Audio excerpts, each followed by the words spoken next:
पढ़ने जा रहे हैं प्लास्टिड के बारे में। तो इसमें ये सिर्फ पादप कोशिका में पाया जाता है। कल भी हम लगता का चर्चा इस पे किए थे कि ये जो लबक जो है, ये प्लास्टिड जो अभी आप पढ़ने जा रहे हैं, ये प्लास्टिड सिर्फ और सिर्फ पादप कोशिका में पाया जाता है, ये जंतु कोशिका में नहीं पाया जाता है। कहेगा सर काहे? यदि ये जंतु कोशिका में पाया जाता तो हम लोग को इतना कमाने की कोई आवश्यकता ही नहीं था। एक जगह कई खराबते फोटोसिंथेसिस होता, पेट भर जाता। अरे इतना मेहनत हम लोग क्यों करते हैं? सिर्फ इसके लिए। यदि ये नहीं होता तो कपड़ा लता तो एक बार खरीद लेते, पहनते रहते जिंदगी भर। बात बुझ रहा चला? तो हम लोगों में प्लास्टिड नहीं पाई जाती है, यानी हम लोग कहने का मतलब किसी भी जंतु में, किसी भी जीव में, किसी भी एनिमल सेल में यह प्लास्टिड नहीं पाया जाता है। सिर्फ और सिर्फ किसमें पाया जाता है? याद रखिएगा, सिर्फ यानी ओनली पादप कोशिका में जो है वो लबक पाया जाता है। और ये जो लबक यानी हरित लबक जो ये इस कलर का दिख रहा है आपको, इसी लबक के वजह देखिए प्रत्येक पत्ता जो है एकदम हरा भरा तुमको दिख रहा होगा, एकदम लग रहा है मुस्कुरा रहा है। नहीं रे, ये जो मुस्कुरा रहा है क्योंकि इस पत्ती का जो आंतरिक परत है उसमें एक लबक पाया जाता है जिसको आप हरित लबक कहते हैं। क्या कहते हैं? हरित लबक। यानी आपने क्लोरोप्लास्ट का नाम सुना होगा, तो वो जो क्लोरोप्लास्ट पत्ती के नीचे पाया जाता है उसी में यह क्षमता होता है कि वो सूर्य के प्रकाश को एब्जॉर्ब कर लेता है, वायुमंडल से कार्बन डाइऑक्साइड को अवशोषित कर लेता है। और एक ट्यूब लगी रहती है पेड़ पौधे में जिसको आप कहते हैं जाइलम, वो क्या करता है मिट्टी से खनिज लवण और जल को एब्जॉर्ब कर लेता है और वह पत्ती तक पहुंचा देता है वह जाइलम। अब वहां पर क्या होगा? वो पत्ती भोजन बनाना शुरू करता है और ये पत्ती जब भोजन बनाती है तो वहां पर एक दूसरी नली लगी रहती है जिसको आप फ्लोएम कहते हैं। अब फ्लोएम के माध्यम से धीरे धीरे धीरे धीरे पौधे के विभिन्न भागों में पहुंच जाता है। और ये दोनों क्वेश्चन बहुत इंपॉर्टेंट, कई बार एग्जाम में पूछा गया है कि पौधे में जल का वहन किसके माध्यम से होता है, तो आंसर क्या हो जाएगा? जाइलम। और भोजन का वहन किसके माध्यम से हुआ? तो फ्लोएम के माध्यम से होता है। अर्थात ये प्लास्टिड जो है, ये हरित लबक, यह लबक जो है, ये लबक पेड़ पौधों में ही पाया जाता है, ये हम लोगों में नहीं पाया जाता है। लेकिन एक ही पौधों में आपने अलग अलग कलर के चीज देखे होंगे। पत्ती का कलर तो हरा देखे होंगे, लेकिन फूल लाल और गुलाबी भी देखे होंगे। नहीं देखे? पीला भी देखे होंगे, उजला भी देखे होंगे, काला भी देखे होंगे। काला फूल आज तक नहीं देखे हैं? चौटा कहीं का अलग अलग रंग के देख ले हैं रे, बुझ जाना है, देख ले, बात खत्म कर। काला नहीं देख ले। एक ही पौधा है ना बाबू जिसकी पत्ती आपने हरा देखा और फूल अलग अलग कलर का देखा, तना में कोई कलर नहीं है वो पत्ती, वो है पेड़ का पाग, लेकिन तना का कोई कलर होता है क्या? जड़ का कोई कलर होता है क्या? तो एक ही पौधे में आपने तीन अलग अलग चीज डिफरेंस कलर देखा है, इसलिए जानते क्या किया गया? ये जो लबक है इसको तीन भागों में बांट दिया गया। एकदम देखिए कॉन्सेप्ट दिमाग में सेट कर लिया। और पौधा आप देखे भी होंगे, ऐसा नहीं कि नया चीज आप पढ़ रहे हैं। पेड़ पौधे में अलग अलग तरह के फूल आपने देखा होगा, अलग अलग तरह की पंखुड़ी आपने देखा होगा, हरा कलर का पत्ता देखा होगा, तना और जड़ की अपनी कोई कलर नहीं होती है। इस आधार पे क्या किया गया? ये जो आपका लबक है इसको कितने भागों में बांटा गया? लबक को तीन भागों में बांटा गया। कितने भागों में? तीन भागों में बांटा गया। कहेगा सर कौन कौन? तो गौर कीजिएगा, एक का नाम है हरित लबक। एक को क्या कहा जाता है बाबू? हरित लबक। दूसरे को कहा जाता है अवर्णी लबक। दूसरे को क्या कहा जाता है? अवर्णी लबक। और तीसरे को कहा जाता है वर्णी लबक। तीसरे को क्या कहा जाता है? वर्णी लबक। तो क्लियर हो गया लबक कितने प्रकार के होते हैं? लबक कितने प्रकार के होते हैं? तीन प्रकार के होते हैं। कौन कौन? हरित लबक और वर्णी लबक और वर्णी लबक। अब आपको समझना है कि हरित लबक क्या है, वर्णी लबक क्या है और अवर्णी लबक क्या है। एक नंबर में आपने पढ़ा हरित लबक। इस शब्द से ही बिल्कुल स्पष्ट है, हरित मतलब हरा नहीं, इस शब्द से ही बिल्कुल स्पष्ट है कि वैसा पौधे का भाग जहां हरा कलर आपको दिखाई पड़े, जहां कैसा कलर दिखाई पड़े? हरा कलर। तो हरा कलर तो सिर्फ आपको पत्ती में दिखाई पड़ेगा, और कुछ ऐसे मतलब फूल का पौधा या कुछ ऐसे पेड़ है जिसकी कुछ तना भी आपको हरा दिखाई पड़ेगा। तो पौधे का जो भी भाग चाहे वह उसकी पत्ती हो तो 99% केस में पत्ती होता है, 1% केस में कुछ कुछ तना भी हरा होता है। तो 1% को गोली मारिए, बाद बाकी मैक्सिमम जहां तुमको पौधा का वो भाग जहां तुमको हरा दिखाई पड़ता है, इसका मतलब उसमें क्लोरोप्लास्ट पाया जाता है। यानी क्लोरोप्लास्ट के कारण ही पत्ती का रंग कैसा होता है, हरा होता है। कई बार एग्जाम में पूछा गया सवाल है बाबू कि पत्ती का रंग हरा क्यों होता है? क्लोरोप्लास्ट के कारण। और हिंदी में क्या कहा जाता है? हरित लवक। पत्ती का रंग हरा क्यों होता है? क्लोरोप्लास्ट के कारण, यानी हरित लवक के कारण ही पत्ती का रंग हरा होता है। अब कहिए सर क्लोरोप्लास्ट हरा क्यों होता है? तो क्लोरोप्लास्ट मैग्नीशियम का बना होता है। किसका बना होता है? मैग्नीशियम का, अर्थात उस मैग्नीशियम के कारण ही क्लोरोप्लास्ट हरा होता है, और उस क्लोरोप्लास्ट के कारण आपकी पत्तियां हरी होती है। अर्थात हरित लवक किसमें पाया जाएगा? पत्ती में। किसमें पाया जाएगा बाबू? पत्ती में। इसके अलावे कुछ तना, पत्ती के अलावे क्या होगा? कुछ तना। जैसे आपने देखा होगा वो कैक्टस वगैरह का देखे हैं पौधा हो, देखिएगा ना उसका पूरा जो है तना वो भी तुमको हरे दिखाई पड़ेगा।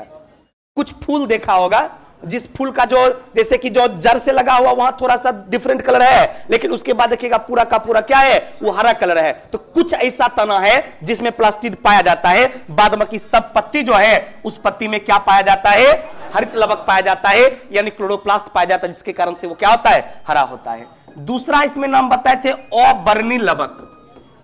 अवर्णी लवक गौर करेंगे, वर्णी का मतलब होता है रंग।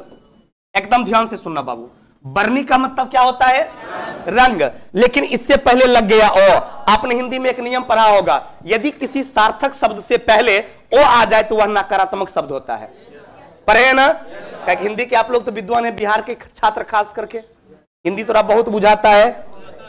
अदर स्टेट वाला अंग्रेजी तन ठीक रहता है, हिंदी कम बुझाता है। गौर करना, एकदम ही वर्णी सही लिखा हुआ है, एकदम रंग लिखल है, लेकिन एक पहले तनी को लगा दिया ओ। इस ओ का मतलब होता है निगेटिव शब्द, इसका मतलब होता है नहीं, नॉट।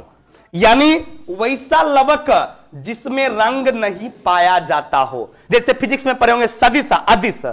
सदिश है तो ठीक है, डायरेक्शन भी होगा, ओ लगा दल के डायरेक्शन नहीं होगा। सत्य और असत्य, सत्य है तो ठीक है, सही है बोल रहा है, ओ खाली लगा दल के जबकि सत्य लिखल है, ओ का मतलब नहीं, यानी वह सत्य नहीं है। तो कोई भी सार्थक शब्द के पहले यदि ओ आ जाए तो वह कैसा शब्द होगा? नकारात्मक शब्द होगा। इसका मतलब वैसा लवक जिसमें कोई रंग नहीं पाया जाता है उसे क्या कहा जाएगा? अवर्णी लवक कहा जाएगा। जैसे आपने देखा होगा पौधे का तना या पौधे का जड़, उसकी टहनियां जिसमें कोई कलर नहीं होती है, अर्थात उसमें कौन सा लवक पाया जाता है? कौन सा लवक पाया जाता है? अवर्णी लवक। और तीसरा नाम आपने देखा होगा वर्णी लवक। तीसरा कौन सा आपने देखा है? वर्णी का मतलब है रंग, ये तो स्पष्ट है। वैसा लवक जिसमें विभिन्न प्रकार के रंग पाए जाते हैं, वैसा लवक जिसमें विभिन्न प्रकार का कलर पाया जाता है, जिसमें विभिन्न प्रकार का रंग पाया जाता है, उसे क्या कहा जाता है? वर्णी लवक पाया जाता है। और इस वर्णी लवक के कारण ही फूल का रंग अलग अलग होता है, पंखुड़ी का रंग अलग अलग होता है, कुछ फूल के पत्ती का रंग भी अलग अलग होता है। कभी कभी देखे होंगे कुछ फूल का पत्ती पीला होता है या लाल होता है, जैसे पालक वगैरह भी देखे होंगे, कहीं कहीं लाल आपको दिखेगा, आधा लाल है आधा हरा है। तो जहां जहां आपको कलर दिखाई पड़ रहा है समझिए वहां पर कौन सा लवक है? वर्णी लवक। यानी वर्णी लवक के कारण ही पौधे के कुछ भाग अलग अलग कलर में आपको दिखाई पड़ते हैं। नहीं कुछ लाल फूल दिखता है, कुछ गुलाबी दिखता है, कुछ काला भी दिखता है, कुछ हरा भी दिखता है, कुछ उजला भी दिखता है। विभिन्न विभिन्न कलर का फूल जो आप देखते हैं वो किस लवक के कारण? तो ये तीनों समझ में आ गया ना? तो लवक कितना प्रकार का हो गया? 3 प्रकार का। कौन कौन? Thank you very much. अब हरित लवक के बारे में तो समझ में आ गया कि इसमें क्लोरोफिल यानी क्लोरोप्लास्ट पाया जाता है, इसी के कारण से उसका कलर कैसा होता है? हरा होता है। पत्ती का रंग हरा क्यों होता है? क्लोरोफिल या क्लोरोप्लास्ट के कारण। और वर्णी लवक क्या है?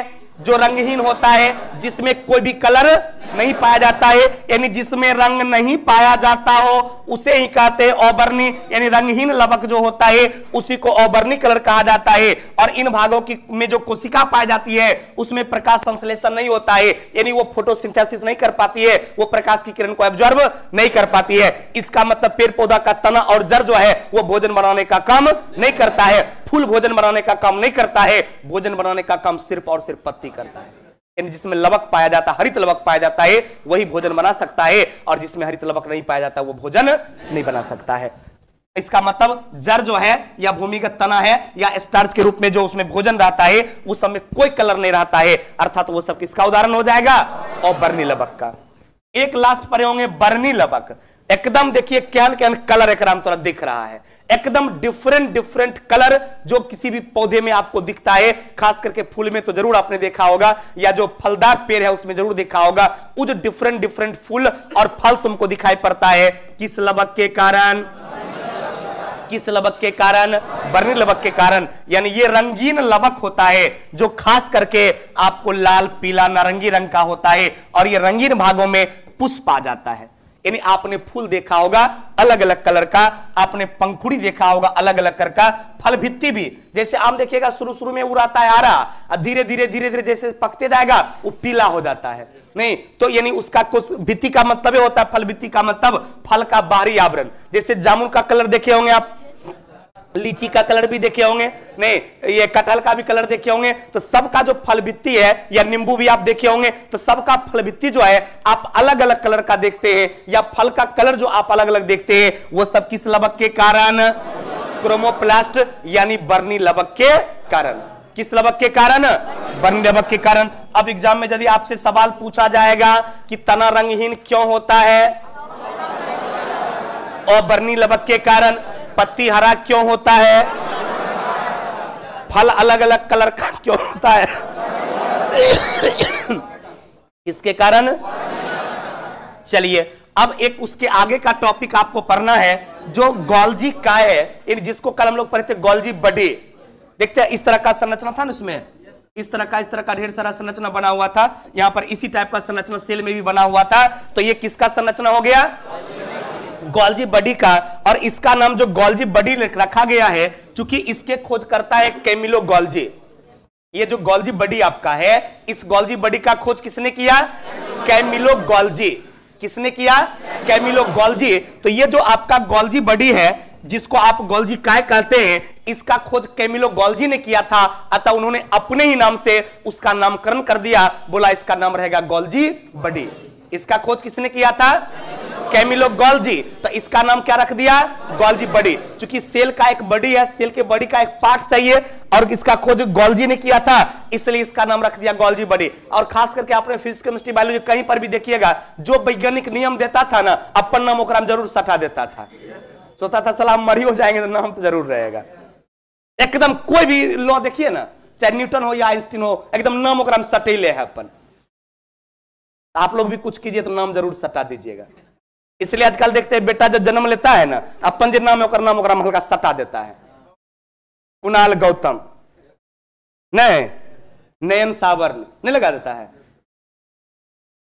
राहुल चट्टा नहीं, काहे लगा देता है कि मेरे जाने के बाद भी लोग याद रखेगा ये उसी परिवार से बिलोंग कर रहा है। बात बुझ रहा है? तो उसी तरह से वैज्ञानिक सब भी तो मूर्ख नहीं है था, वो भी क्या किया? इसका नाम रख दिया। तो इस सब बॉडी का नाम ऑटोमेटिक, जैसे सेल की चर्चा होगी तो आपके दिमाग में जैसे माइटोकॉन्ड्रिया है, लाइसोसोम है, राइबोसोम है, गोल्जी बॉडी है या एंडोप्लाज्मिक रेटिकुलम है, ये सब नाम तुरंत थोड़ा दिमाग में आना चाहिए। क्योंकि कभी कभी क्वेश्चन पूछता है कि कोशिका के अंदर की कणिका निम्नलिखित में से कौन है। अब एक में देगा गोल्जी बॉडी, एक में देगा राइबोसोम, एक में देगा माइटोकॉन्ड्रिया, एक में देगा इनमें से सभी। आंसर क्या होगा? इनमें से सभी। इन कोशिका के अंदर का इस सब पार्ट्स है। कभी कभी तनी इससे टफ वाला दे देगा, एक में दे देगा मन इंडोप्लाज्मिक रेटिकुलम, एक में देगा स्मूथ इंडोप्लाज्मिक रेटिकुलम, एक में देगा रफ इंडोप्लाज्मिक रेटिकुलम, एक में देगा इनमें से सभी। तो आंसर क्या होगा? इनमें से सभी। इसका मतलब आपको पता होना चाहिए कि इंडोप्लाज्मिक रेटिकुलम ये दोनों आता है, जो आगे पढ़ेंगे। तो कोशिका के अंदर 10 जो पार्ट्स बताए थे, ये 10 पार्ट्स का नाम आपको पता होना चाहिए कि कोशिका के अंदर में है, और ये कोशिका की कणिकाएं कहलाता है। ये कोशिका के अंदर का कण है, भले ही देखने में तत्व बन जाता है, तत्व थोड़ी है। जब कोशिका इतनी गति कहां से तत्व होगा?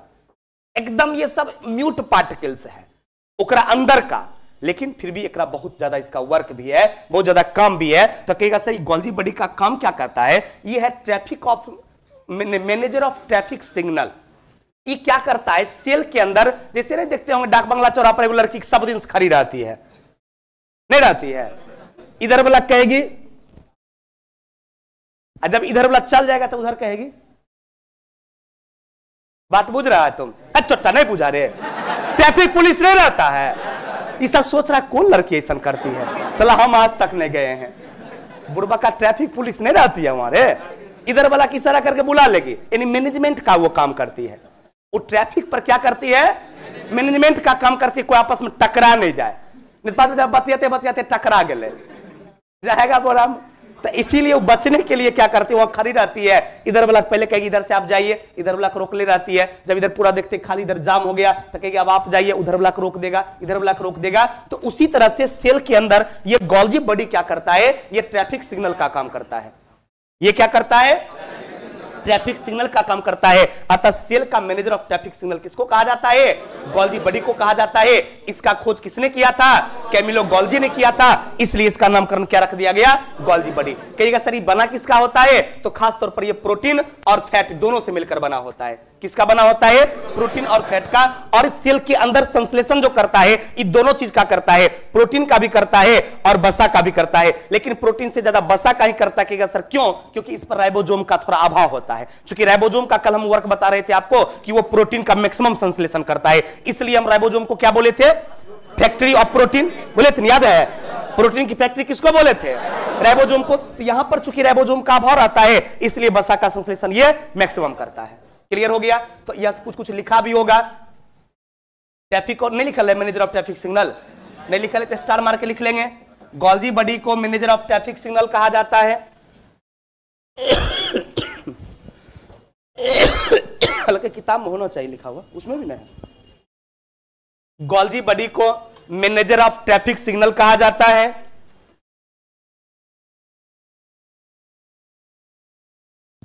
मैनेजर ऑफ ट्रैफिक सिग्नल कहा जाता है। अरे बाप रे बाप, बताओ इतना खांसी तोरा होता चला, तुम पढ़ने नहीं आता? आता रे? एकदम नहीं आता। झूठ बोलता है। हाँ, एक जन्म चलाता है।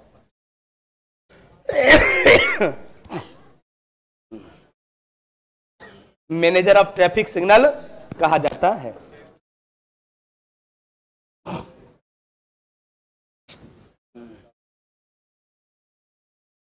ये आपका क्या हो गया? गोल्जी बॉडी हो गया। और ये गोल्जी बॉडी किसमें पाया जाता है? पादप कोशिका और जंतु कोशिका दोनों में, यानी ये दोनों में कॉमन है। ये पादप कोशिका में भी पाया जाता है और जंतु कोशिका दोनों में पाया जाता है। इसका देखो एक अलग से नाम है, इसको डिक्टियोसोम कहा जाता है। क्या कहा जाता है इसको बाबू? डिक्टियोसोम। याद रखना, गोल्जी बॉडी का ही दूसरा नाम क्या हो गया? डिक्टियोसोम हो गया या गोल्जी बॉडी हो गया। कोई कंफ्यूजन? थोड़ा गर्म पानी लेता,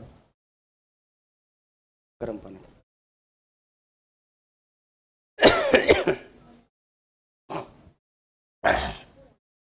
अब देखिए इसका मुख्य रूप से काम क्या है। तो चूंकि ये प्रोटीन और वसा का बना होता है तो खास तौर पर ये क्या करता है? कोशिका भित्ति, चूंकि वो काफी मोटा होना चाहिए तो गोल्जी बॉडी का मुख्य काम क्या हो गया? कोशिका भित्ति का निर्माण करना। और ये क्या करती है? वसा और प्रोटीन को क्या करती है? इसमें वसा और प्रोटीन अधिक होता है, यानी प्रोटीन की तुलना में ज्यादा क्या होता है? वसा। यदि प्रोटीन ज्यादा होता तो लिखा रहता प्रोटीन और वसा, लेकिन लिखा हुआ क्या? वसा और प्रोटीन। इसका मतलब इसमें सर्वाधिक मात्रा में किसका अवशोषण होता है? किसका अवशोषण होता है? वसा का। क्यों वसा का अवशोषण ज्यादा होगा? क्योंकि इसमें राइबोसोम का काफी अभाव रहता है।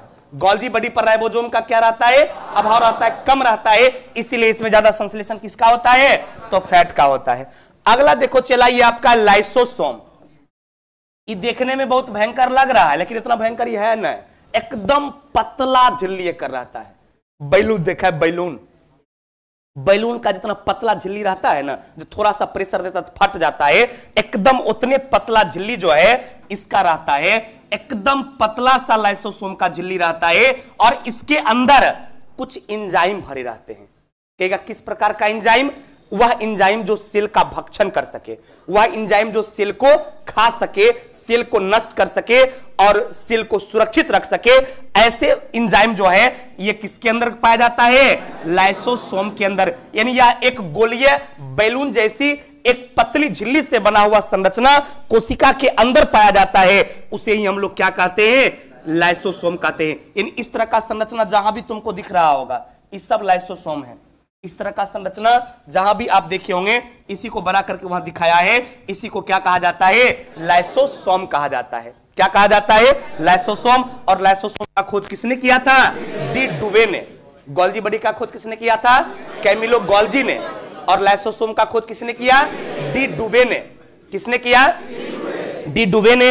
और उन्होंने बताया कि ये लाइसोसोम के अंदर जो एंजाइम होता है, जब ये एंजाइम परिपक्व हो जाता है तो खुद ये फट जाता है। यानी इसकी झिल्ली जो आप देख रहे होंगे, ये झिल्ली स्वतः फट जाती है। और जब इसकी झिल्ली स्वतः फट जाती है तो जितना भी डेड सेल है या अवशिष्ट सेल है, उस सब अवशिष्ट सेल को अपने में क्या करती है? समा लेती है। उन सभी अवशिष्ट सेल को अपने में भक्षण कर लेती है। इसलिए इसका नाम रखा गया था आत्महत्या की थैली। सुसाइड बैग नाम सुने होंगे। ये लाइसोसोम को सुसाइड बैग इसलिए किया गया क्योंकि ये खुद मर जाता है, खुद ही फट जाता है और आपकी कोशिका को सुरक्षित रखने का काम करता है। इसलिए एग्जाम में कई बार सवाल पूछा जा चुका है कि आत्महत्या की थैली किसे कहा जाता है? लाइसोसोम को। सुसाइड बैग किसे कहा जाता है? लाइसोसोम को। लाइसोसोम का खोज किसने किया? किसने किया? अब जैसे लाइसोसोम बोलते हैं ना हम लोग हिंदी में, अंग्रेजी दोनों में लाइसोसोमे होता है, लेकिन कहीं कहीं देखिएगा इसको लाइसोजोम लिख देता है, तो कंफ्यूज नहीं करना है, इन्हें बुझना कोनो अलग चीज रहता होगा। लाइसोसोम कहे कि लाइसोजोम कहे, सेट उट बनाइएगा तो कभी ऐसा कंफ्यूजन आपको मिलेगा। लाइसोजोम लिखल रहता है, ये होता है लाइसोसोम, लिखल रहेगा लाइसोजोम। तो बुझ जाना बतबा बिल भी सेम साइज का बात बुझ जाना, वही वाला चीज है। इसको सुसाइड बैग कहा जाता है। क्या कहा जाता है? सुसाइड बैग कहा जाता है। क्यों कहा गया वो चीज आप समझ गए? क्योंकि आपकी कोशिका को सुरक्षित रखता है, खुद ये आत्महत्या कर लेता है, खुद ये फट जाता है और आपकी कोशिका को बचाता है। इसलिए इसको हम लोग सुसाइड बैग यानी आत्महत्या की थैली कहा जाता है। और इसकी संरचना की थैली जैसा है, बैग टाइप का रहता है, एक बैलून टाइप का रहता है, ये फटकर अपने में भक्षण करता है। इसकी संरचना कैसी होती है? तो थैली नुमा रचनाएं होती है। और जीवधारियों में, इन सभी जीवधारियों में मैक्सिमम पाया जाता है। याद रखिएगा, सिर्फ जंतु कोशिका में यह पाया जाता है, पादप कोशिका में नहीं के बराबर पाया जाता है। कल भी हम इस पर चर्चा कर लिए थे। ये सिर्फ और सिर्फ किसमें पाया जाता है? ये जंतु कोशिका में, पादप कोशिका में ये नहीं के बराबर पाया जाता है। एकाध को पाया जाता है जो सिर्फ पौधे की वृद्धि को थोड़ा कंट्रोल कर पाता है। बाद बाकी देखते होंगे पौधे किस तरह विशालकाय हो जाता है, यानी वहां पर डेड सेल जितना भी है उस सब लेयर में जुड़ते जाता है, उसकी मोटाई एकदम ज्यादा हो जाता है। हम लोग की तरह वहां पर कंट्रोलिंग पावर सेल का नहीं है। चलिए अगला एक होगा आपका राइबोसोम। ये क्या हो गया बाबू? राइबोसोम। एकदम जितना भी संरचना आप स्पोर्स वाला आप देख रहे होंगे कोशिका के अंदर है इस तरह का, यहां पर देखिए इस तरह का जो गोलका गोलका संरचना जितना भी है ना, यही सब राइबोसोम है। यही पूरे कोशिका के अंदर छिड़ियाल रहता है। आगे कल चल गए, देखो इस तरह का जितना भी संरचना आप देखते हैं कोशिका के अंदर, इस छोटे छोटे संरचना को ही क्या कहा जाता है? राइबोसोम कहा जाता है। कहेगा सर करता क्या है? तो ये राइबोसोम कोशिका के अंदर प्रोटीन का संश्लेषण करता है। किसका संश्लेषण करता है? ये कोशिका के अंदर जो है ये प्रोटीन का संश्लेषण करता है। इसलिए राइबोसोम को फैक्ट्री ऑफ प्रोटीन कहा गया था। राइबोसोम को क्या कहा जाता है? Factory of protein. और ये करता क्या है? तो प्रोटीन का संश्लेषण। ये किसका संश्लेषण करता है बाबू? तो ये प्रोटीन का संश्लेषण करता है। इसीलिए इसको प्रोटीन की फैक्ट्री के नाम से जाना जाता है। इसका खोज किसने किया था? पैलाडे ने। इसका खोज किसने किया था? राइबोसोम का खोज किसने किया? पैलाडे ने। लाइसोसोम का खोज किसने किया? डी डुवे ने। गोल्जी बॉडी का खोज किसने किया? कैमिलो गोल्जी ने। माइटोकॉन्ड्रिया का खोज किसने किया? अल्टमिन और कॉलिकर ने। माइटोकॉन्ड्रिया का खोज किसने किया? अल्टमिन और कॉलिकर ने। गोल्जी बॉडी का खोज किसने किया? कैमिलो गोल्जी ने। राइबोसोम का खोज किसने किया? पैलाडे ने। लाइसोसोम का खोज किसने किया? डी डुबे ने। ये कुछ प्रमुख खोजकर्ता है जिनके बारे में आप याद रखिए। और इसको क्या कहा गया? प्रोटीन की फैक्ट्री। क्या कहा जाता है? प्रोटीन की फैक्ट्री। और ये जो आपका प्रोटीन की फैक्ट्री राइबोसोम है, इसके अंदर भी न्यूक्लिक एसिड बना होता है, क्योंकि मुख्य रूप से ये दो चीज से मिलकर बना है, एक प्रोटीन और दूसरा न्यूक्लिक एसिड। जैसे उसमें बताए थे आपको गोल्गी बॉडी में दो चीज, एक वसा और प्रोटीन। वहां पर दो चीज बताए ना बाबू, एक वसा और दूसरा प्रोटीन बताए, यानी वसा उसमें ज्यादा रहेगा, प्रोटीन उसमें कम रहेगा। और यहां पहले प्रोटीन बोल रहे हैं, इसका मतलब राइबोसोम जो है इसमें प्रोटीन की मात्रा क्या होगा? ज्यादा होगा, और न्यूक्लिक एसिड की मात्रा क्या होगा? कम। यानी यह प्रोटीन और न्यूक्लिक एसिड का बना होता है। और कल इस पर भी हम चर्चा किए थे कि न्यूक्लिक एसिड दो तरह का होता है, बताए थे क्या? कौन कौन? कौन कौन? DNA RNA. बीच वाला कुछ कुछ कम बोलता है, तनी मनी पिछला उच्चाप बैठा है तो बोल लेता है, अगला भी बोल लेता है, बीच वाला खाली छठा बर मार मारबो। क्योंकि तुम सब बोलेगा तो ऐसा तो नहीं आवाज इतने को आएगा काम। हाँ हम बूझ रहे, दूसरे से सब दिन काम चलाओ, अपन कभी नहीं होगा।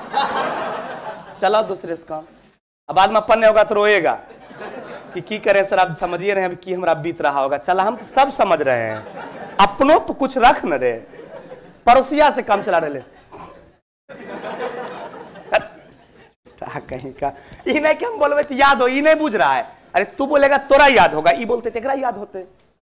अचानक गुड़ खाने बोल रहे हैं, को खा नहीं रहा है, खा रहा है पक्का। हम ओकर चेहरा देख के बता देंगे खा रहा है कि नहीं खा रहा। चेहरा देखो के खा रहा है, के बोल जल्दी बोल। हम मुंह है सूखा लिखा था, हम खाते हैं, बताओ। आज नहीं खाया है, आज नहीं खेले होगा। तुम खाया है? बरेडे खा कम चला रहा है ना। तुम लोग खाती है रे चना गोल? ये सब हॉस्टल में इंतजार में रहती है, जो बनेगा तो खाएंगे ना तो ना खाएंगे। अब वो भी कैसन का बैगन जानबे करता, हाट पर कैसन का बैगन मिलता है। चलिए तो क्लियर हो गया, राइबोसोम किसका बना होता है? प्रोटीन और न्यूक्लिक एसिड का। सर्वाधिक मात्रा में क्या रहेगा? प्रोटीन। प्रोटीन का संश्लेषण कहां होता है? राइबोसोम में। फैक्ट्री ऑफ प्रोटीन किसको कहा जाता है? राइबोसोम को। राइबोसोम का खोज किसने किया? पैलाडे ने किया। कोई कंफ्यूजन? चलिए मेरे प्यारे दुलारे विद्यार्थियों, अब एक है आपका तारक काय, जिसको कहा जाता है सेंट्रोसोम। क्या कहा जाता भाई? सेंट्रोसोम। देखो सेंट्रियोल अलग चीज है, इन्हें बुझना, सेंट्रियोल ही बोल रहे हैं, वो अलग चीज है। और सेंट्रीसोम जो है ये अलग चीज है। सेंट्रीसोम बेलनाकार संरचना में, यानी कोशिका के अंदर ये जो ललका ललका दिख रहा है ऐसे रहता है, कैप में एकरा बीच में पूरा होल रहता है ऐसा का, एकदम पाइप के तरह। एक आध गो दिक्कत रहेगा, चूंकि मूड मती जे रहता है दिक्कत रहबे नहीं करेगा। एक आध गो रहेगा। हम चूंकि सबको संतुष्ट भगवान रामो नहीं कर सके, सीता कितना दुखी रहती थी उनसे। जब भगवान राम पुरुषोत्तम है, सब खुश नहीं कर सके तो हमारा औकात इतना खुश कर देवो। हम उनसे भी बड़ा। तो एक 5% की दिक्कत रहेगा, दर्द होगा, क्योंकि कभी आज तक बायोलॉजी पढ़ा नहीं है। बात समझ रहा है? क्योंकि जब वो 9वीं 10वीं में पढ़ता था तो फिजिक्स केमिस्ट्री मास्टर बड मार मारता था, मैथ वाला तो अंधुन कर देता था। तो मैथ फिजिक्स केमिस्ट्री पढ़ लिया, बायोलॉजी कभी देखा नहीं। इंटर में गया तो बायोलॉजी लेबे नहीं किया, ले लिया मैथ या ले लिया कॉमर्स, ले के आर्ट्स। 5% बायोलॉजी लिया। जब 5% बायोलॉजी लिया उसको तो ये सब लगता है बचवा वाला चीज है। जे 5% बायोलॉजी पढ़ ले है ओकरा सब तो कोनो दिक्कते नहीं है। अब 95% लेबे नहीं किया है, वो 95% में 90% को हम संतुष्ट कर पा रहे हैं। I am the best. 5% का कष्ट होबे न करतो रे, साफ मूड मती तू है। तो जरा विशेष कष्ट है, मेरे क्लास से निकलने के बाद ऑफिस में जाएंगे अंडरलाइन करते हुए कि शरीर टर्मिनोलॉजी हम नहीं समझे, ओकरा समझा देबो, ओकरा अलग जुगाड़ है। बात बुझ रहा है? क्योंकि सबको संतुष्ट नहीं हम कर पाएंगे, कोई कर पाएगा? भगवान आप पर इतना खुश हैं, आप बढ़िया से पढ़ रहे हैं, तनिक तबियत खराब होता है, साला भगवान वो पागले है। बताओ अभी मेरा एग्जाम है, अभी मेरा तबियत खराब कर दिए। भगवानों को तो गरिया लेता है कि बेटा मर देता है, धून भगवान को गाली देता है। मरा अपन कर्म से, वो भगवान को दे रहा गाली तो भगवान की अच्छा नहीं लगा। अरे भगवान को वही अच्छा लगा जो होना था, और जरूरी था इसलिए हुआ। बात बुझ रहा है? इसीलिए मेरे प्यारे दुल्हन विद्यार्थियों आपसे नमस्कार है।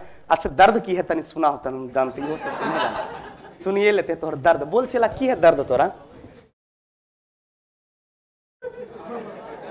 1% में आता है तैयो लेकिन सुनना जरूरी है सुन लेते बोल बोल चला जरा दर्द है वो आगा न बैठेगा रे दर्द वाला पीछे बैठता है दर्द वाला यहां बैठेगा हल्को से बोलेगा हम बुझ जाएंगे कि तोरा दर्द है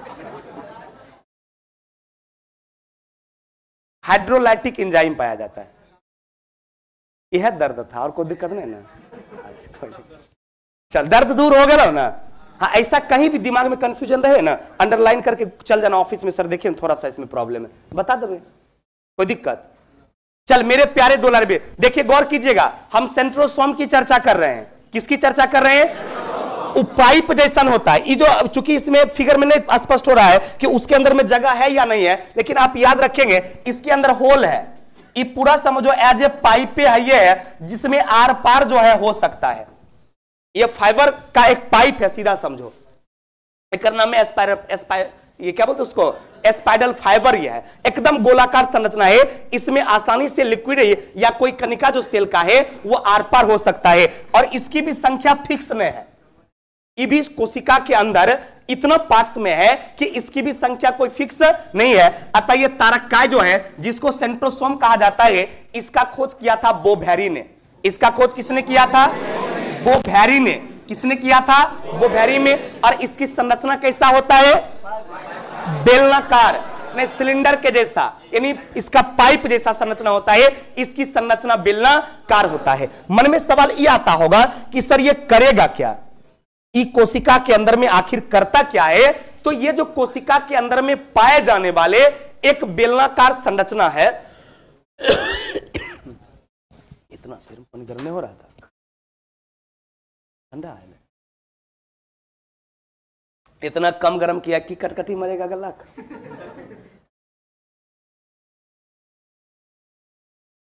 देखो इसी में अनुभव देखा जाता है नहीं कि कम एज है ज्यादा एज है कितना परिपक्व है परिपक्व चला कम है देखो कहीं कम ठंडा किया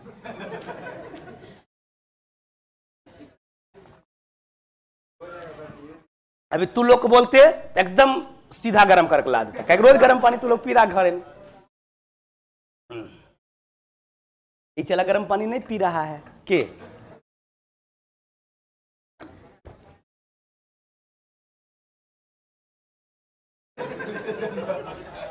हाँ लेते लेते भी आया ना काशी से आया है तो थोड़ा सा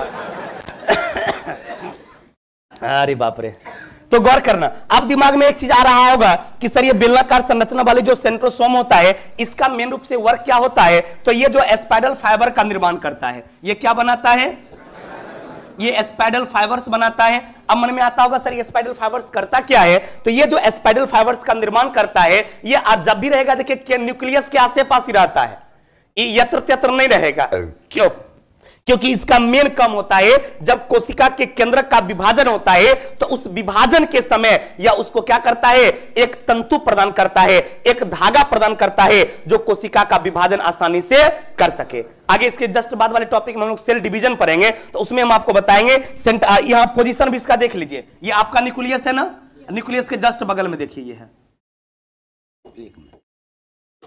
न्यूक्लियस के जस्ट बगल में ललका जो पूरा जो निकला हुआ है देखो यहीं से निकला है ना यहीं से निकला है तो न्यूक्लियस के जस्ट बगल में जो ये संरचना है इसी को हम लोग सेंट्रिओल कहते हैं या इसी को हम लोग सेंट्रिसोम कहते हैं इसका काम क्या है स्पाइडल फाइबर का निर्माण करना और ये एकदम निष्क्रिय टाइप का रहता है इसका जनरली कोई यूज नहीं है चाहे उत्पादक कोशिका में रहे या जंतु कोशिका में रहे यूज तब होता है जब सेल का डिवीजन होना है जब कोशिका के केंद्रक का विभाजन होना है जब यह केंद्रक विभाजित होने लगती है केंद्रक का बंटवारा होने लगता है तो उस समय यह क्या करती है स्पाइडल फाइबर्स का निर्माण करती है या स्पाइडल फाइबर्स बनाती है यानी एक तंतु बनाती है जो तंतु कोशिका का विभाजन में सहयोग प्रदान करता है तो कहेगा सर एग्जाम में सवाल क्या पूछेगा सवाल एग्जाम में पूछेगा कि कोशिका विभाजन में सहायक कौन देती है तो आंसर क्या हो जाएगा सेंट्रोसोम कोशिका विभाजन में सहायता प्रदान कौन करती है सेंट्रोसोम यानी इसके अभाव में कोशिका का विभाजन नहीं हो सकती है अर्थात जो एक सेल वाली कोशिका है जैसे कि माइकोप्लाज्म की बात बढ़ाए या फिर ईस्ट की बात हम करते हैं या फिर बैक्टीरिया की बात करते हैं इसका मतलब उस समय ही नहीं पाया जाता होगा जेकर हम कोशिका विभाजन नहीं होगा उसमें इसकी कोई उपयोगिता है नहीं है। यानी प्रोकैरियोटिक सेल जो भी है, प्रोकैरियोटिक बुझ रहे प्राचीन कोशिका यूनिसेलुलर जिसमें रहता है, यानी उसमें सेंट्रीसोम का कोई यूज नहीं होता है, या उसी कोशिका के केंद्रक के पास पाया जाता है जिस कोशिका का विभाजन होना संभव है। और इसका खोज किसने किया था? बोभेरी। इसका खोज किसने किया था? इसका खोज बोभेरी ने किया था। और यह कोशिका विभाजन की क्रिया में सहायता प्रदान करती है। ये आपको एकदम याद हो गया होगा कि कोशिका विभाजन की क्रिया में सहायता प्रदान कौन करती है? कौन करती है? इसकी संरचना कैसी होती है? बेलनाकार। इसकी संरचना कैसी होती है? बेलनाकार। या किसका निर्माण करता है? स्पाइरल फाइबर का, जो मुख्य रूप से क्या काम करती है? सेल डिवीजन में हेल्प करती है, कोशिका विभाजन में सहायता प्रदान करती है। और इसका पोजीशन सेल में कहां रहता है? न्यूक्लियस के बगल में। और यह यूकैरियोटिक कोशिका में सिर्फ पाई जाती है, यह प्रोकैरियोटिक कोशिका में नहीं पाई जाती है। ये प्रोकैरियोटिक कोशिका में कभी भी नहीं पाई जा सकती है, क्योंकि एक वहां पर कोई यूजे नहीं है। अगला है गुणसूत्र, जिसको आप अंग्रेजी में कहते हैं क्रोमोजोम। हम सभी लोगों के शरीर में क्रोमोजोम है, पता है ना आपको? गुणसूत्र है। और ये जो संरचना आप देख रहे होंगे, ये क्रोमोजोम का ही संरचना है, क्योंकि क्रोमोजोम में जो डीएनए मुख्य रूप से रहता है, वो डीएनए का इसी तरह की संरचना होती है। ये पूरा जो संरचना आप देख रहे हैं ना, डबल हेलिक्स में बताए थे ना कि हम लोगों में डीएनए डबल हेलिक्स में होता है। नहीं, जिस दिन बता रहे थे वो वाला, क्या बता रहे थे? वो प्रोकैरियोटिक यूकैरियोटिक नहीं बताए थे कि हम लोगों में इस तरह का संरचना रहेगा डीएनए का। आप प्रोकैरियोटिक में क्या बताए थे? गोलाकार। प्रोकैरियोटिक में डीएनए कैसा होता है? गोलाकार। हम लोगों में डीएनए कैसा होता है? डबल हेलिक्स में। कैसा होता है? डबल हेलिक्स में हम लोगों में होता है, यानी द्वि संरचना में हम लोगों को में होता है। और ये जो डीएनए है, it is a parts of गुणसूत्र, क्रोमोजोम। और ये रहता का न्यूक्लियस में। ये क्रोमोजोम कहां पाया जाता है? ये क्रोमोजोम न्यूक्लियस में पाया जाता है। अतः न्यूक्लियस में जो क्रोमोजोम पाया जाता है, वो क्रोमोजोम भी दो चीज से मिलकर बना हुआ है, एक प्रोटीन और दूसरा न्यूक्लिक एसिड। लेकिन उसमें न्यूक्लिक एसिड ज्यादा रहेगा, ध्यान देंगे। ये क्रोमोजोम किसका बना होता है? प्रोटीन और न्यूक्लिक एसिड का। लेकिन न्यूक्लिक एसिड की मात्रा उसमें क्या रहता है? ज्यादा रहता है। अब वो जो न्यूक्लिक एसिड है, उसमें दो तरह की चीज बताए थे। एक हम आपको बताए थे डीएनए, और दूसरा क्या बताए थे? आरएनए। कितने प्रकार के? दो प्रकार। कौन कौन? डीएनए और आरएनए। तो ये जो संरचना आप अभी देख पा रहे होंगे, ये संरचना किस चीज का है? ये क्रोमोजोम है, और उसमें ये संरचना सिर्फ डीएनए का है। ये किसका संरचना है? डीएनए का संरचना है। अब ये जो अलग अलग पार्ट्स है, इसको ऐसे आप कह सकते हैं,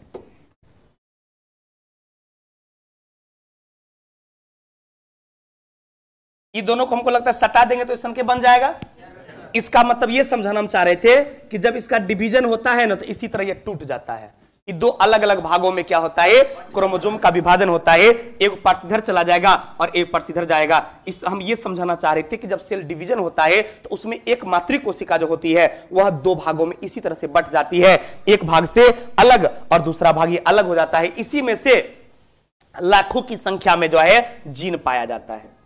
अब इसी जीन में कुछ कुछ जीन माता पिता का जो है वो संतान तक, कुछ कुछ क्या मतलब मैक्सिमम पहुंच ही जाता है। तो इसी तरह का जो जीन है उसमें ट्रांसफर हो जाता है इसके डिवीजन के बाद, और यही माता पिता का लक्षण क्या करता है? संतान तक पहुंचाने का काम करता है। अर्थात ये क्रोमोजोम में खास करके यदि यूज की बात किया जाए, सबसे मैक्सिमम यूज किसका होता है? तो यही डीएनए का होता है, यानी डीऑक्सीराइबोन्यूक्लिक एसिड। डीएनए का पूरा नाम क्या हो गया? Deoxyribonucleic acid. और आरएनए का पूरा नाम क्या होता है? Ribonucleic acid. एकदम गौर करना। तो अभी आपने देखा कि क्रोमोजोम जो है, जिसको आप गुणसूत्र बोले, शब्द से बिल्कुल स्पष्ट था, वैसा सूत्र जो गुण का या लक्षण का वाहन कर सके। वैसा सूत्र जो लक्षण का वाहन कर सके, उसे क्या कहा जाता है? गुणसूत्र कहा जाता है। उसे क्रोमोजोम कहा जाता है। और ये न्यूक्लिक एसिड और प्रोटीन का बना होता है। न्यूक्लिक एसिड और किसका बना होता है? प्रोटीन का। न्यूक्लिक एसिड में आपने दो चीज देखा, एक को डीएनए और दूसरे को क्या कहा जाता है? आरएनए कहा जाता है। डीएनए का पूरा नाम क्या हो गया? आरएनए का पूरा नाम क्या हो गया? Ribonucleic acid. डीएनए का काम क्या हो गया? अनुवांशिक गुण का वहन करना। और आरएनए का काम क्या हो गया? उस गुण को रिकॉर्ड करना। ये वहन करने का काम नहीं करता है, यानी आरएनए अनुवांशिक पदार्थ नहीं है। आरएनए जो है ये आनुवांशिक पदार्थ नहीं है, और डीएनए कैसा पदार्थ है? आनुवांशिक पदार्थ। आरएनए पर जीन नहीं पाया जाता है, जीन किस पर पाया जाता है? तो इस डीएनए पर ही पाया जाता है। अब ये क्रोमोजोम जो आपके बॉडी में रहती है, इसकी संख्या होती है 46। किसी भी जीव जंतु के शरीर में जो क्रोमोजोम पाया जाती है, बॉडी क्रोमोजोम, मनुष्य में, वो मनुष्य में बॉडी क्रोमोजोम कितना होता है? 46 होता है। लेकिन इसमें अब दो तरह का क्रोमोजोम पाया जाता है। इसी में एक को कहा जाता है बॉडी क्रोमोजोम और दूसरे को कहा जाता है सेक्स क्रोमोजोम। क्रोमोजोम कितना प्रकार का हो गया? दो प्रकार का। कौन कौन? बॉडी क्रोमोजोम और सेक्स क्रोमोजोम। अब ये बॉडी क्रोमोजोम की संख्या होती है मात्र 44 गो, और दो क्रोमोजोम किसका हो गया? Sex chromosome. 44 दो कितना हो गया? 46। कोई कंफ्यूजन नहीं। अब देखिए जब लक्षण का ट्रांसफर होगा तो इस 44 बट जाएगा 22 में। इस 44 किस में बट जाएगा? 22 में। इहो दो बट जाएगा। यदि मेल की बात करेंगे तो XY में, और फीमेल की बात करेंगे तो XX में। अब जब ट्रांसफर होगा तो ये 22 को जाएगा, इन्हें डीएनए के माध्यम से 44 चल देते। बात बुझ रहा है? नहीं, जब उसका वाहन होगा इधर से 22 को जाएगा मेल का, और उधर से 22 को आएगा फीमेल का। एकरा दोनों में 21 को जाएगा कोई, चाहे X जाए और चाहे Y जाए। एकरो दोनों में कोई 21 को आएगा, चाहे EXI या EXI। तो इसी तरह से आगे क्या होती है? इस गुणसूत्र के माध्यम से चूंकि दोनों का लक्षण बराबर बराबर ट्रांसफर हो रहा है, 22 को एकरो, 22 को ओकरो, एकरो एगो XY में से कोई, ओकरो XX में से कोई है, तो बराबर बराबर लक्षण आगे जाता है। अतः बच्चों में माता पिता का समान लक्षण पाया जाता है। यह क्वेश्चन एग्जाम में पूछा गया है कि बच्चों में माता पिता का लक्षण क्यों जाता है। ना ऑप्शन रहता तब तो सब बना देता है। ऑप्शन देखो, ऑप्शन 1 नंबर में लिखा हुआ था कि क्रोमोजोम समान जाती है, दूसरा था क्रोमोजोम असमान जाती है, तीसरा था डीएनए समान जाता है, चौथा था आरएनए समान जाता है। अब देखो सब है क्रोमोजोमे से रिलेटेड, एक को ओकरा से अलग है ऑप्शन। अब लड़का सोचेगा डीएनए का तो ट्रांसफर होता है तभी लक्षण जाता है, आरएनए खेरने होगा, इसमें तो सब कंफर्म हो गया होगा। अब इन तीनों ऑप्शन में लग रहा है कि अब एकराम की करे, डीएनए समान जाएगा कि क्रोमोजोम समान जाएगा, और कि क्रोमोजोम असमान जाएगा। और समान वाला तो कुछ लोग सोच भी सकता है, एकदम नहीं होगा। दो ऑप्शन कट गया। अब ई दोनों बोल कौन होगा? तो डीएनए समान जेते, क्रोमोजोम समान जेते। डीएनए समान की क्रोमोजोम समान? डीएनए समान जेते। बात बुझा? क्योंकि क्रोमोजोम तो एकदम बराबर हरदम रहेगा, लेकिन डीएनए माता का भी और डीएनए पिता का भी समान जाएगा, तब न पता चलेगा ओकरे वो बेटा है रे, नहीं दूसरों का न हो सकता है। बात बुझ रहा है? इसलिए डीएनए पर उसका लक्षण निर्धारित होगा, क्योंकि टेस्टवा में तो डीएनए न बताएगा कि ओरिजिनल एक बाप के है, नहीं तो कर्माई बताएगा, दूसर कोई बता पाएगा? बाप की पता है क्या करे। बात बुझ रहा है? चला कहेगा ये सब कायल बताए की जरूरी था आपको? चोट्टा कहीं का। क्वेश्चन एग्जाम में पूछा जाता है कि बच्चा का लक्षण किस पर निर्भर करता है, तब की कहेगा मास्टर पढ़ेबे नहीं कर लको, अभी कम हंस रहा है, बोला मास्टर ललको एक क्लास। चोट्टा कहीं का, सब सीखना जरूरी है रे। अच्छा बेटा होगा कि बेटी, इहो ने पढ़ियो, केकरा पर डिपेंड करेगा? बाप पर डिपेंड करेगा। केकरा पर? बाप पर। प्रताड़ित समाज में क्या होता है? महिला, तोरा बेटा नहीं भेलो। समाज में प्रताड़ित क्या हो रहा है? महिला, तोरा बेटा नहीं भेलो। चला भींगल है। चलो, तो इसमें मेन रूप से आपको क्या समझना था जानते? मेन इसमें यही चीज समझना था कि आपका जो ये क्रोमोजोम होता है ना, ये क्रोमोसोम दो चीज से मुख्य रूप से मिलकर बना होता है, एक डीएनए और दूसरा क्या होता है आरएनए। आरएनए का कोई विशेष उपयोगिता नहीं है, वो सिर्फ और सिर्फ लक्षण को रिकॉर्ड करने का काम करता है। मेन वाहन किसी चीज का यदि गुण का होता है तो वो किसके माध्यम से होता है, डीएनए के माध्यम से होता है। डीएनए की संरचना आप देख ही रहे हैं, डीएनए का डिवाइडेशन भी आपने देख लिया कि दोनों इस ऐसे नहीं टूटता है, वो दोनों अलग होता है, इस तरह से विभाजन होता है जिस पर जीन रहता है। अब ये माता और पिता दोनों का लक्षण जो है वो अगला पीढ़ी में जाता है, अतः किसी भी बच्चे में संपूर्ण लक्षण जो है वो माता पिता का ही होना चाहिए, तभी वो कर है, नहीं तो नहीं है कर मतलब नहीं है। सीधा बात बुझ जाओ, एक विशेष हम कुछ नहीं तोरा कहना चाहेंगे, यह सब लिखल है तो की कहते। और बाद देखो आज कहां पाया जाता तो पहले बता दिए, ये न्यूक्लियस में पाया जाता है। ये सब पाया कहां जाएगा, केंद्रक में। क्या लिखल है, केंद्रक में पाया जाता है। डीएनए और आरएनए से प्रोटीन से मिलकर बना हुआ है। इसमें न्यूक्लिक एसिड रहता है, न्यूक्लिक एसिड में भी दो तरह का डीएनए और आरएनए रहता है। डीएनए का पूरा नाम लिखल होगा डीऑक्सीराइबोन्यूक्लिक एसिड और आरएनए का राइबोन्यूक्लिक एसिड। उसके बाद इसमें क्या रहता है, कुछ फॉस्फेट भी पाया जाता है, यानी PO4 जो है वह भी आपस में उसमें जुड़ा हुआ रहता है, और थोड़ा सा इसमें राइबोसोम भी रहता है।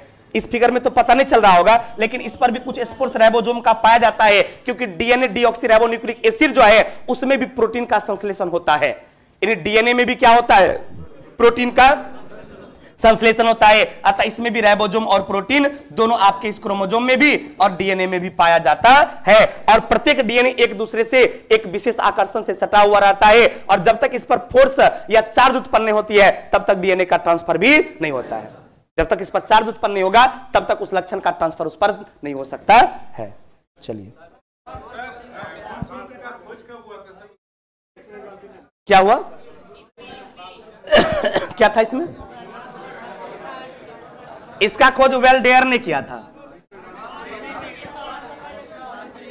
इस भी एक 88 लिखल है, किताब में कौन लिखल है, 82 में हुआ था, 82 वही सही है, ये गलत लिखा हुआ, ये गलत लिखा हुआ, ये टाइपिंग मिस्टेक है कोनो क्या। हाँ जो सही वही सही लिखा है, बुक में सही है, टाइपिंग कल पीपीटी बनाने में गड़बड़ा दिया होगा। क्या फास्फोरस नहीं जानता है क्या है, फॉस्फेटिन रे, केमिस्ट्री में पढ़ा फॉस्फेट, जगह परमाणु संख्या 15 होता है, वो फास्फोरस जब ऑक्सीजन से रिएक्शन करता है ना तो उसमें फास्फोरस 2 और फॉस्फेट का निर्माण करता है, तो ये PO4 है फॉस्फेट। क्या हुआ, खोज उसका वेल डेयर ने किया था। क्या लिखा हुआ है, नहीं गलत लिखा हुआ है, इसका खोज वेल डेयर ने ही किया था। क्या नहीं, वाल्टर फ्लेमिंग को वेल डेयर कहा जाता होगा ये बात हमको नहीं पता है, लेकिन इसका खोज वेल डेयर ने ही किया था। देखो तो बुक कहां लिखल है,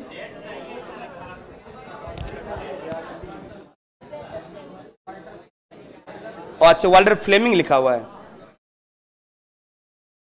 इस विषय भी इसका सही है, और वाल्टर फ्लेमिंग को ही कहा जाता है वेल डेयर ने, क्योंकि इसका खोज वेल डेयर ने ही किया था।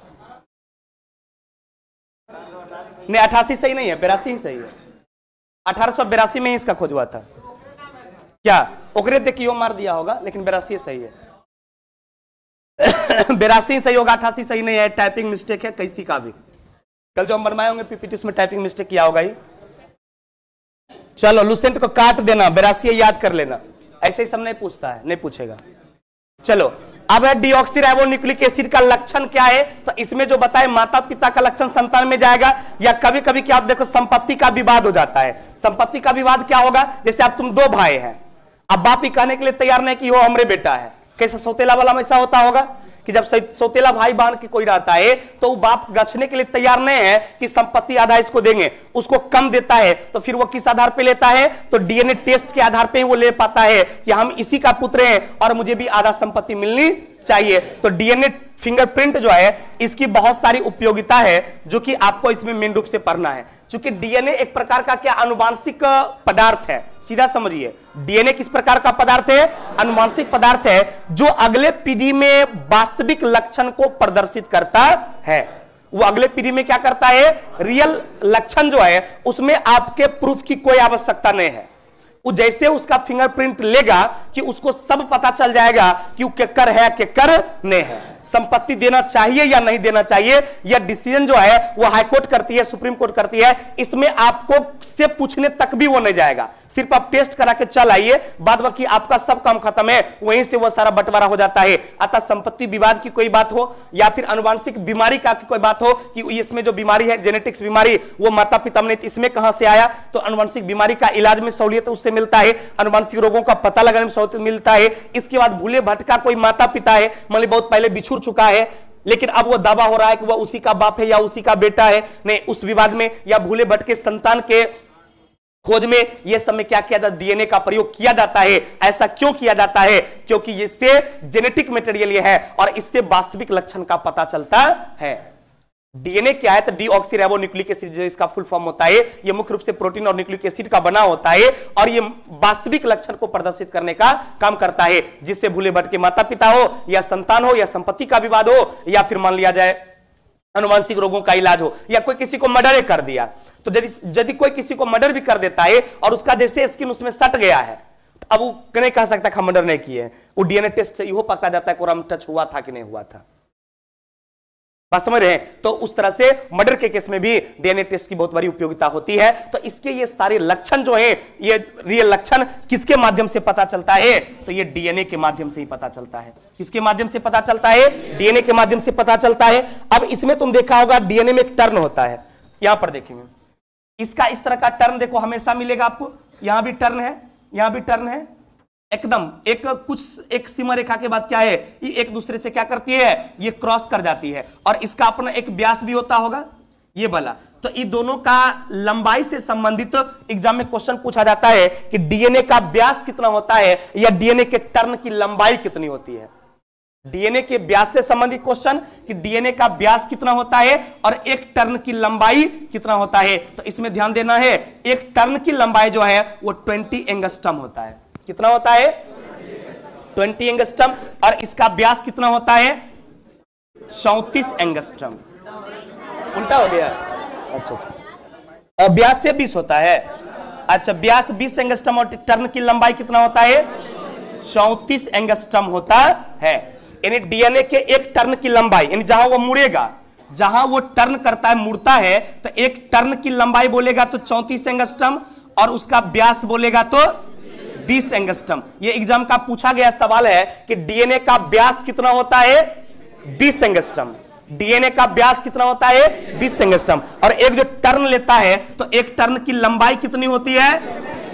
एक टर्न की लंबाई कितनी होती है? 34 एंगस्ट्रम। तो याद रखिएगा, इसमें लिखा भी होगा कि डीएनए का व्यास 20 एंगस्ट्रम होता है और एक टर्न की लंबाई कितनी होती है? एक टर्न की लंबाई 34 एंगस्ट्रम। एक टर्न की लंबाई कितनी? 34 एंगस्ट्रम। डीएनए का व्यास कितना होता है? कितना होता है? 20 एंगस्ट्रम। और ये डीएनए जो है इसका खोज किसने किया था? तो वाटसन एंड क्रिक ने। डीएनए का खोज किसने किया था? वाटसन एंड क्रिक ने। डीएनए की जो ये सीरीनुमा संरचना आप देख रहे होंगे, इस तरह की संरचना डीएनए में पाई जाती है, इसका खोज किसने किया था? वाटसन एंड क्रिक ने किया था। और इस डीएनए में क्या पाया जाता है? तो न्यूक्लिक एसिड और प्रोटीन पाई जाती है।